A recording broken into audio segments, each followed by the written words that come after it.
Hey, what's up guys? Welcome back to the channel.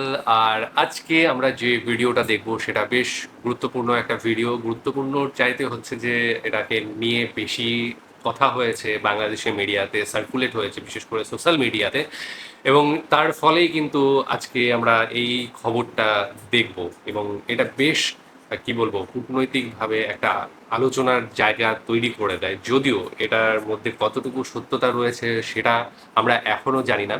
ভিডিওটা দেখব, তারপরে বুঝবো। এবং এই ভিডিওটার যে মূল বিষয় সেটা হচ্ছে যে যুদ্ধ ছাড়াই ভারতের অংশ হয়ে যাবে বাংলাদেশ। তো কতটায় কি বলা হয়েছে এর মধ্যে সেটা এখন জানবো। তো চলো ভিডিওটা দেখে নিই, তারপর আরো কথা হবে। ইসরায়েল হবে গ্রেটার ইসরায়েল এবং ভারত হবে অখণ্ড ভারত। ইসরায়েলের হাতে ইরানের পতন হলেই একই কৌশলে পাকিস্তানকেও পরাস্ত করার সুযোগ পাবে নয়াদিল্লি।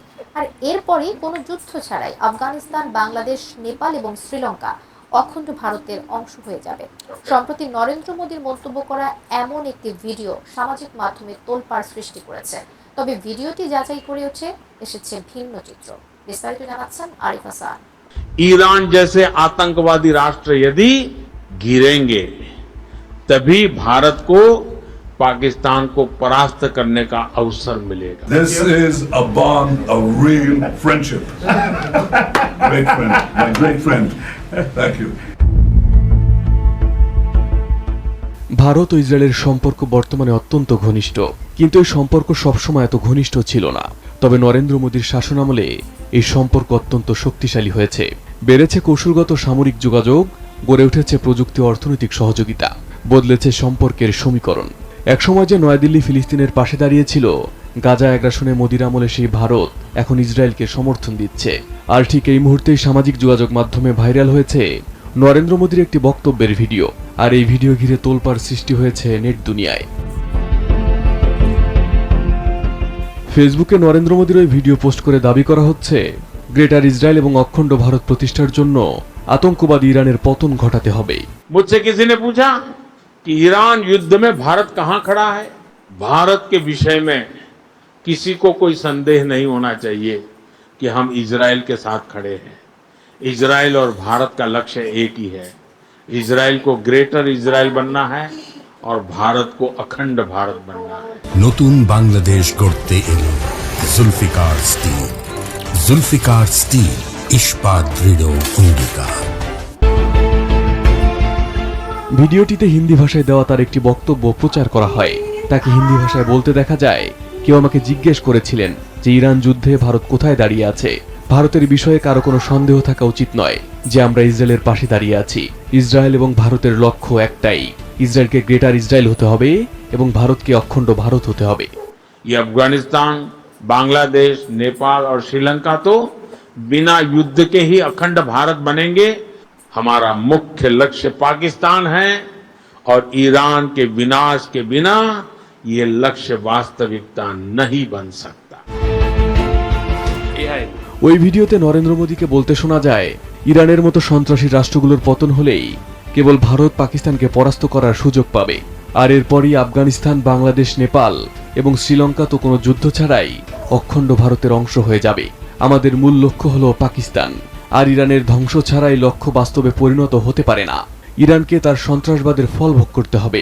ईरान को अपने आतंकवाद का परिणाम भुगतना होगा। এদিকে ভিডিওটি ভাইরাল হতেই কোনো যাচাই না করেই মোদির এমন দাবি নিয়ে দেশের কিছু গণমাধ্যম সংবাদও প্রচার করে। তবে অনুসন্ধানে উঠে আসে ভিন্ন চিত্র। ভিডিওটি যাচাই করে দেখা যায় নরেন্দ্র মোদীর বক্তব্যের অডিওটি আসল নয়।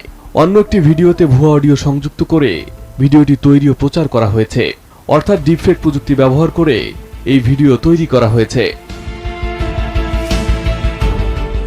যাচাই ভিডিওটির কিফ্রেম বিশ্লেষণ ও রিভার্স ইমেজ সার্চ করে ভিডিওটির সঙ্গে মিলে এমন হুবহু একটি ভিডিও ভারতীয় সংবাদ মাধ্যম ANI এর এক্স অ্যাকাউন্টে পাওয়া যায়, যা গত 12 মার্চ পোস্ট করা হয়।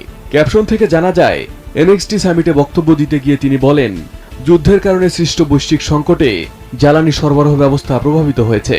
এই পরিস্থিতি মোকাবিলায় ভারত বিভিন্ন দেশের নেতাদের সঙ্গে আলোচনা করছে এবং জ্বালানি খাতে অবকাঠামো উন্নয়ন ও আত্মনির্ভরতা বাড়ানোর উপর গুরুত্ব দিচ্ছে। তবে এই বক্তব্যে গ্রেটার ইসরায়েল বা অখণ্ড ভারত প্রতিষ্ঠার জন্য ইরানের পতন সংক্রান্ত কোনো মন্তব্যই করেননি মোদী। এছাড়া নরেন্দ্র মোদীর অফিসিয়াল ইউটিউব চ্যানেলেও ভিডিওটি পাওয়া যায়। ভিডিও দুটির বিশ্লেষণে দেখা যায় মূল ভিডিওটির বিভিন্ন ক্লিপ কর্তন করে ও সেগুলো আবার জোড়া দিয়ে ডিফেক্ট ভিডিওটি তৈরি করা হয়েছে। এছাড়া কোনো ভারতীয় বা আন্তর্জাতিক সংবাদ মাধ্যমে মোদীর এ ধরনের বক্তব্য নিয়ে কোনো সংবাদ পাওয়া যায়নি।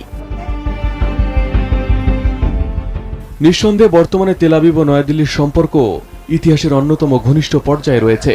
তবে ভাইরাল হওয়া এই ভিডিওটি বাস্তব নয়, বরং ডিফেক্ট প্রযুক্তি ব্যবহার করে তৈরি করা হয়েছে। বিশ্লেষকদের মতে কৃত্রিম বুদ্ধিমত্তা ব্যবহার করে তৈরি এমন বিভ্রান্তিকর কন্টেন্টের যুগে সামাজিক মাধ্যমে ছড়িয়ে পড়া যে কোনো ভিডিও বা তথ্য বিশ্বাস করার আগে অবশ্যই তা যাচাই করে নেওয়া জরুরি। Arif Hasan, ATN news.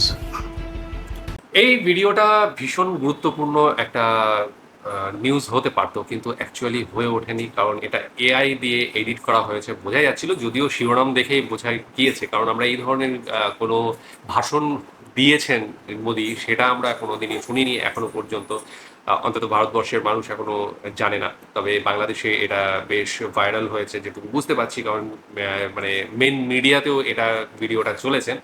তো যাই হোক, একটা স্বাধীন সার্বভৌম দেশ এবং বেশ শক্তিশালী দেশ, তার বিপক্ষে গিয়ে আরেকটা দেশ এইভাবে বলবে, এই ধরনের কথা বলবে, সেটা হতে পারে না। যদি না তাদের সঙ্গে শত্রুতার সম্পর্ক থাকে কূটনৈতিক, এবং শত্রুতার সম্পর্ক থাকলেও কিন্তু সেটা কখনোই হয় না। হয়তো হতে পারে যে একটা এরিয়া নিয়ে ঝামেলা রয়েছে, সেটা নিয়ে কথা হতে পারে, কিন্তু পুরো দেশটা দখল করা এটা কিন্তু কখনোই মানে বিশেষ করে যে রাজনৈতিক লেভেলে রয়েছে, যারা মুখ্য পদে বসে রয়েছে, তারা কখনোই এরকম ওলটপালা আর কি কথা বলবে না, ঠিক আছে, বা বলেন না এই এই জিনিসগুলো নিয়ে। হতে পারে নিচু স্তরের অনেক রাজনৈতিক ব্যক্তিত্ব বা মানুষ রয়েছে যারা এই ধরনের কথাবার্তা বলে, কিন্তু আদেও যে যারা ওপর আসনে বসে রয়েছে তারা কিন্তু এই ধরনের বক্তব্য তারা দেয় না বা শ্রেয় নয় তাদের মুখে, এবং সেটা কখনোই একটা স্বাধীন সার্বভৌম দেশ কিন্তু সেটা মেনে নেবে না।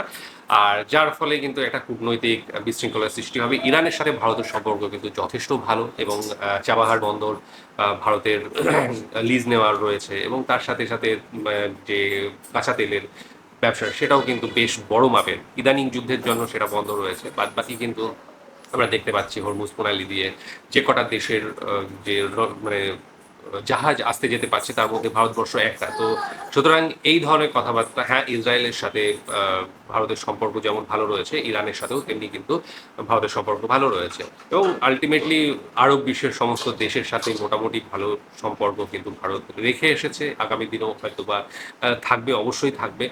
তো সেই জায়গা থেকে বলা যায় যে এই ধরনের বক্তব্য উঠে আসবে, সেটা বিশেষ করে ভারতবর্ষের মতো একটা দেশের প্রধানমন্ত্রীর মুখ থেকে, সেটা কিন্তু কখনোই কাম্য নয় বা সমীচীন নয়, বা এটা আমরা মানি যে ওখানে যিনি বসবেন তার মুখ থেকে অন্তত এই কথা বেরোবে না, বা উচ্চ মানে পদমর্যাদায় যারা রয়েছেন তারা এই ধরনের কথা বলবেন না।